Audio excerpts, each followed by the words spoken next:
Like, my time is precious and you messing around right You are messing up. Come on. Hey, yo, it's me. The wink. That's perfect. Stop messing with that. Just And let I'm it trying to give you the go. best angles because you complain about things not looking right. Every angle is the best angle for Ooh, she me. is so right.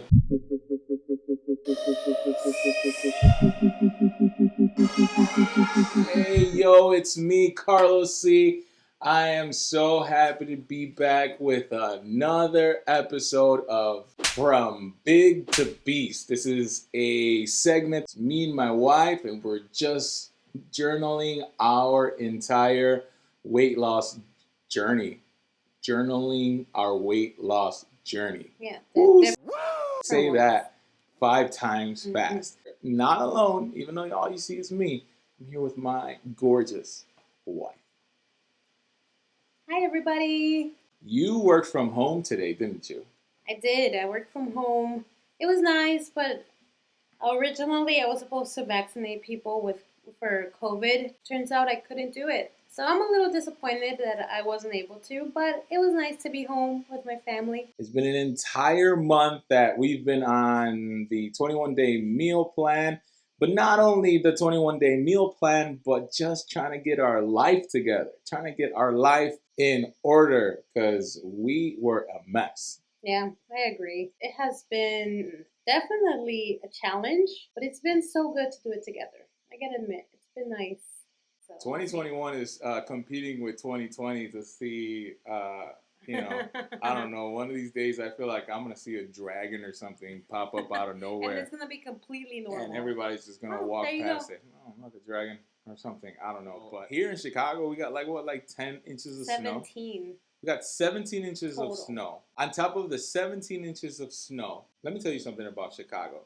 We get 5 to 8 inches, we have to pile that somewhere. The snow got to go somewhere. And then you get another 5-7 inches goes on top of the mountain. So at one point, you're sitting at like, I'm not even lying, it's like what, like 20 inches of snow. It's like a big old pile. Some mountains are taller than me. And yeah. I've actually gotten a few notifications about roofs that are collapsing from the snow being so heavy on the roofs. So that's something too. Chicago, you gotta get it together. So start us off, Wayne. What are we gonna talk about first? Well, it's been a month since we started, like Carlos has said, and honestly, I feel pretty good. Like in the beginning, it's hard to know what meals to make.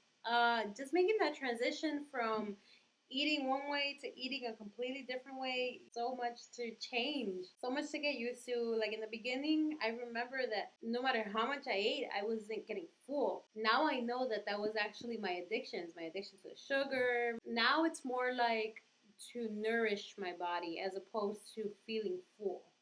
Now, don't get me wrong, we did get 2 cheat meals actually, 2 cheat days, and on those cheat days I was able to eat like I normally do. It's not like I ate less, it's not nothing like that. I was just conscious of what I was eating.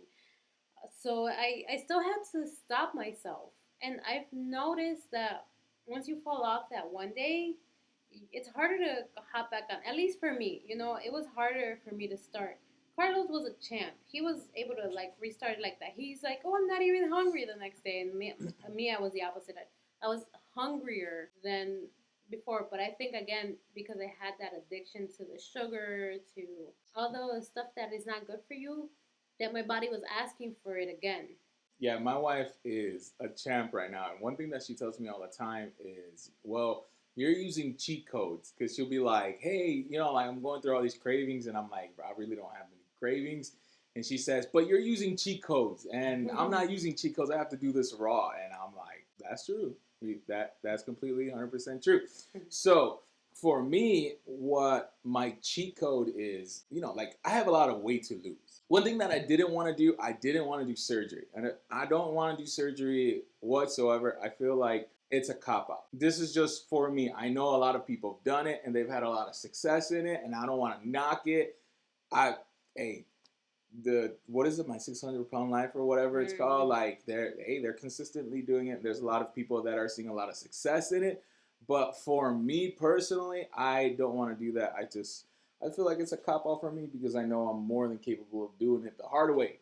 I've done this to myself. I gotta suffer to get myself out of it. It's called fentanyl, and I do not recommend anybody to go on it unless you talk to your doctor or whatever the case may be. Well, you're a nurse. You don't know what it does. So what fentanyl does is, one, it helps stop the cravings a little bit.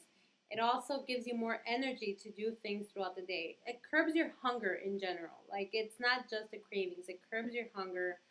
But it does have a lot of side effects. Moodiness is a big one. I think that's the biggest one. You could get addicted to it. So if you have that personality where you can get addicted to stuff, this is not for you. But it has been working pretty well with Carlos, and I think it's actually it was a good decision to get him to go on this medication because it's been working pretty great. Yeah, it does give me a lot of energy.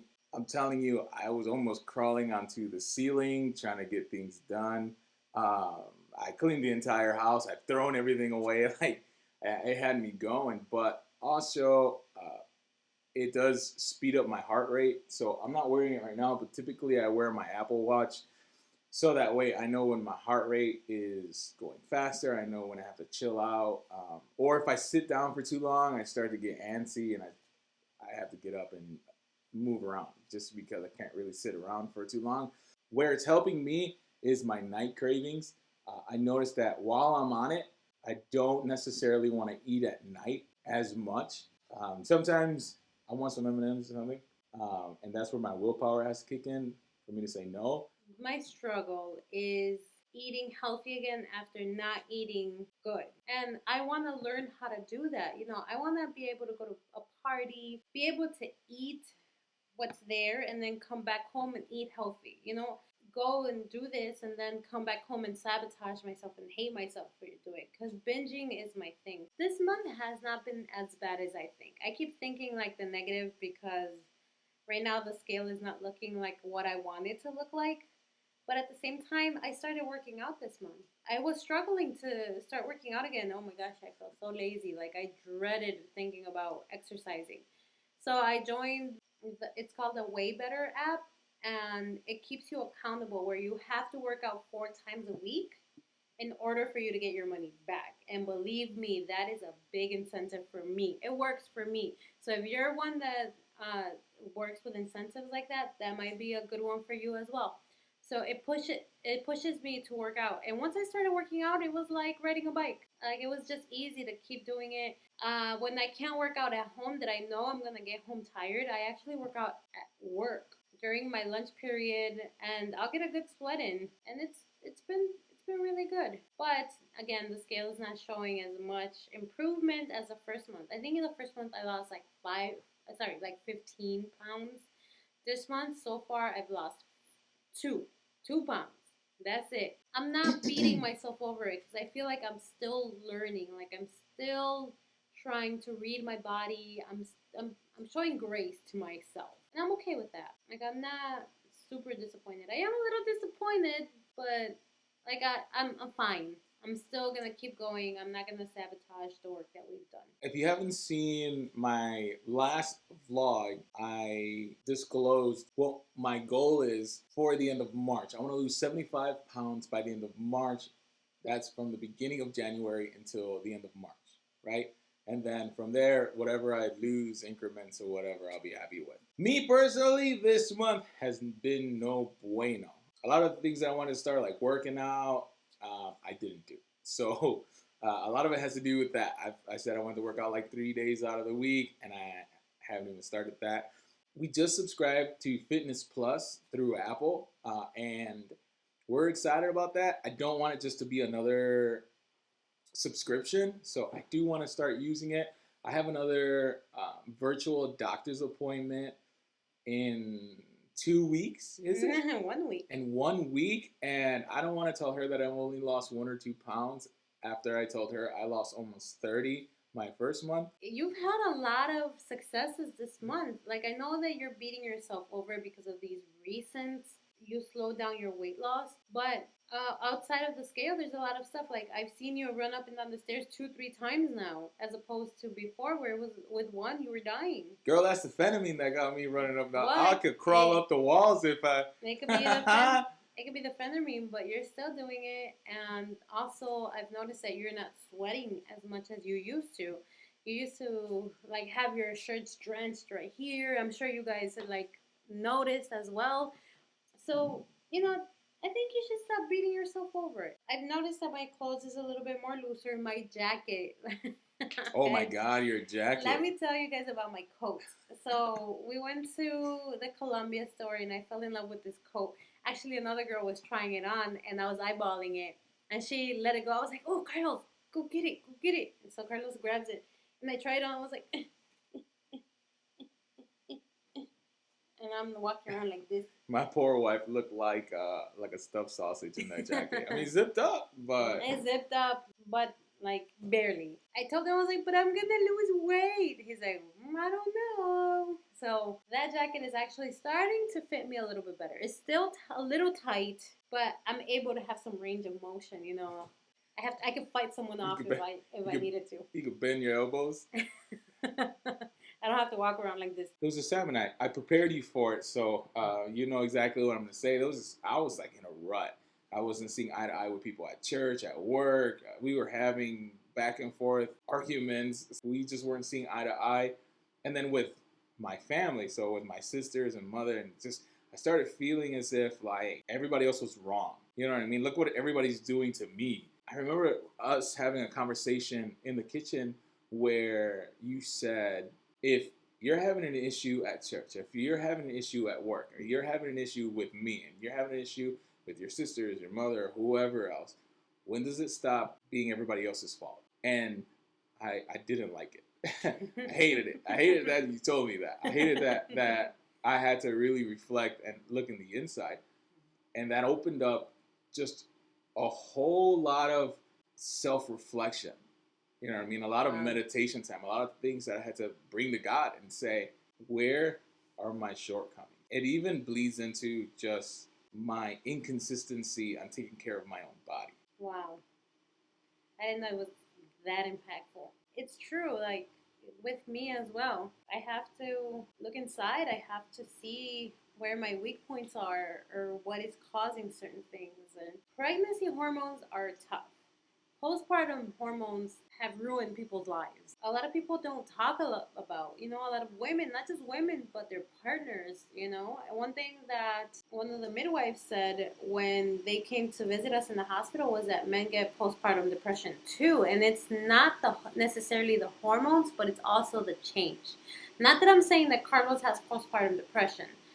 I don't think that's the case. I just want to express it because I know there's a lot of women, especially my age, that were having babies and a lot of stuff is happening afterwards, and we feel like it's like everything's just falling apart. A lot of it is, one, the hormones. Two, we have to self-reflect and see what needs to go, what gets to stay, what's going to take your time of day, and what's not.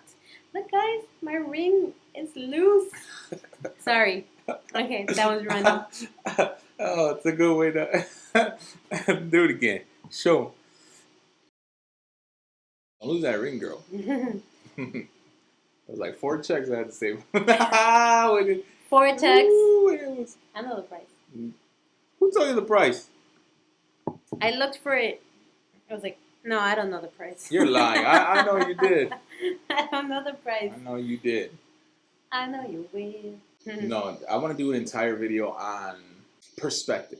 I think that's going to be one of my next videos is on perspective. Oh, sign me up. One of the books that really impacted me, and you can think whatever you want about this individual, the book is amazing, is Joyce Meyer's Battlefield of the Mind. You can say whatever you want about her, but this book, I've read it. I think I've read it twice. That's how good this book is. You do always talk about it. You always reference back to it. One thing about you is that, man, you remember these tiny little details about different things, and I'm actually impressed. But I have the worst memory. How? How? I don't understand.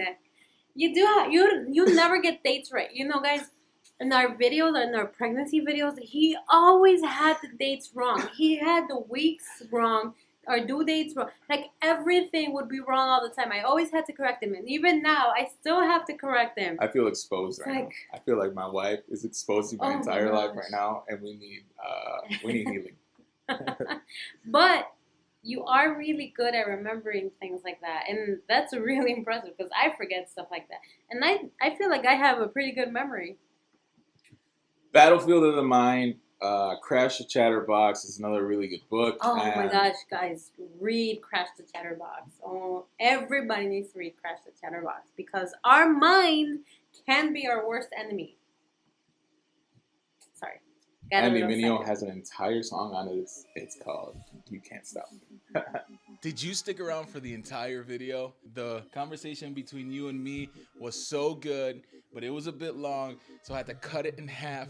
And it's because you're always talking so much. But that's because I got a lot to say. I mean, I'm the star of the show, so. It's true. She is the star of the show. She's also standing on a stepladder. She's short. I love it. This was part 1 of the entire conversation. Part 2 is going to be really, really good. I disclosed how much I weighed in at the doctor's appointment and just a lot of other things that were challenging us. So I think it was really good too. I had a good time having a conversation. So come on and check us out. If you found value in this video, give us a like, and if you haven't yet, subscribe. Yep. Peace.